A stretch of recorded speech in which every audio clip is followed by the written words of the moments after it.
Assalamualaikum warahmatullahi wabarakatuh. Maka nama saya Ananda Satria Dwi Putra dari kelas 11A, absen nomor 4. Di sini saya akan menyampaikan pemeriksaan hematologi.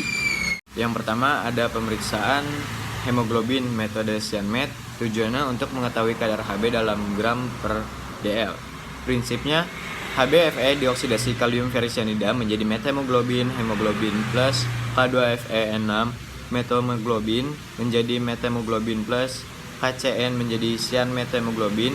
Warna yang terbentuk diukur absorpsinya dengan spektrometer. Alat dan bahan: darah EDTA, tabung reaksi, pipet volume, spektrometer, Dropkin, Aquades, mikropipet. Cara kerja: dipipet 2,5 ml reagen Dropkin dengan menggunakan volume pipet tabung reaksi. Pipet darah 10 UL dimasukkan ke tabung reaksi, kemudian homogenkan.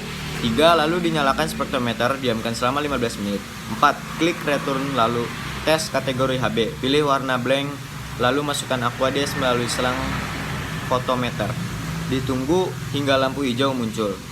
Kemudian pilih sampel, masukkan sampel, klik start dan tunggu sampai lampu hijau muncul. Lalu tunggu hasil Hb-nya, kemudian klik edit, print dan ambil kertas hasilnya. Hasil: nilai normal pria 11,5 sampai 14,5 gram per dl, wanita 12,5 sampai 16,0 gram per dl, bayi 11,5 sampai 18,0 gram per dl.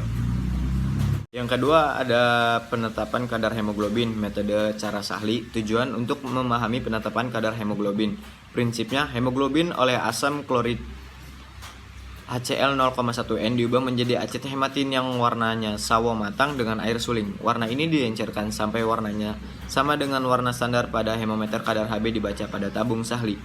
Alat dan bahan: darah Aquades, tabung Sahli, HCl 0,1N, pipet Sahli 20 UL, batang pengaduk, pipet Pasteur, standar Sahli.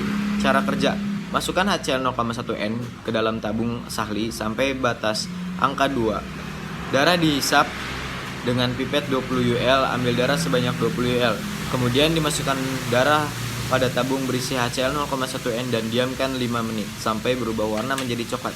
4. Masukkan Aquades sedikit demi sedikit untuk mengencerkan darah. 5. Aduk dengan batang pengaduk, sambari memasukkan Aquades sampai warna sama dengan warna standar Sahli. Baca hasilnya. Hasil: nilai normal laki-laki 14,0 sampai 18,0 gram per dl, perempuan 12,0 sampai 16,0 gram per dl. Yang ketiga ada pemeriksaan hematokrit metode mikrohematokrit. Tujuan untuk mengetahui pemeriksaan hemoglobin dengan metode hematokrit dengan benar. Prinsip: darah dengan antikoagulan isotonik dalam tabung diputar selama 5 menit 16.000 rpm sehingga eritrosit dipadatkan membuat kolom di bawah tabung. Tingginya kolom mencerminkan nilai hematokrit. Alat dan bahan: tabung mikro, sentrifus mikrohematokrit, tabung EDTA, kritosil atau lilin, skala hematokrit. Cara kerja: siapkan darah dan tabung mikro. Sebelum digunakan, darah dihomogenkan terlebih dahulu. Masukkan tabung mikro ke dalam tabung yang berisi darah dengan cara dimiringkan. Darah pun akan naik dengan sendirinya. Ujung atas tabung mikro ditahan menggunakan jari tangan. Setelah itu, tancapkan tabung mikro ke kritosil. Tancapkan dahulu, baru dibuka ujung atas yang ditahan jari. Lakukan 3 kali atau lebih. Masukkan tabung mikro ke dalam sentrifus 16.000 rpm dan tunggu selama 5 menit. Setelah 5 menit, ambil tabung mikro dan hasilnya terlihat darah dan cairan plasma tidak menyatu. Letakkan darah di skala hematokrit dan lihat berapa nilai hematokritnya, lalu dicatat hasilnya. Nilai normal pria 40% sampai 54% dan wanita 37% sampai 47%. Yang keempat ada laju endap darah atau LED metode Westergren. Tujuan agar dapat mengetahui teknik pemeriksaan laju endap darah dengan metode Westergren. Prinsip: darah dicampur dengan antikoagulan N-acitrat 3,8% dengan perbandingan 4:1, kemudian dimasukkan ke dalam tabung Westergren dan diletakkan tegak lurus. Hasil dibaca setelah 1 jam. Alat dan bahan: sampel darah EDTA, pipet 200, 600 sampai 1000 UL, parafilm, kapas, tourniquet, N-acitrat 3,8%, rak Westergren, tabung Westergren, dan alkohol 70%. Cara kerja: disiapkan alat dan bahan yang diperlukan. Darah yang sudah diambil dari pasien kemudian dimasukkan ke dalam tabung yang berisi NaCtrat 3,8% dengan dibandingkan darah 1,6 mili dan antikoagulan 0,4 mili atau 4:1 dan dikocok sampai homogen. Darah dihisap oleh tabung Westgreen sampai angka 0 dengan bantuan torak. Kemudian tabung disimpan tegak lurus pada jarak tabung Westgreen dengan posisi angka tabung menghadap kita dan beri label. Disimpan selama 1 jam dan dibaca tinggi plasma. Hasil, nilai normal laki-laki 0 sampai 10 mm per jam, perempuan 0 sampai 20 mm per jam. Kelima, membuat sediaan apus darah.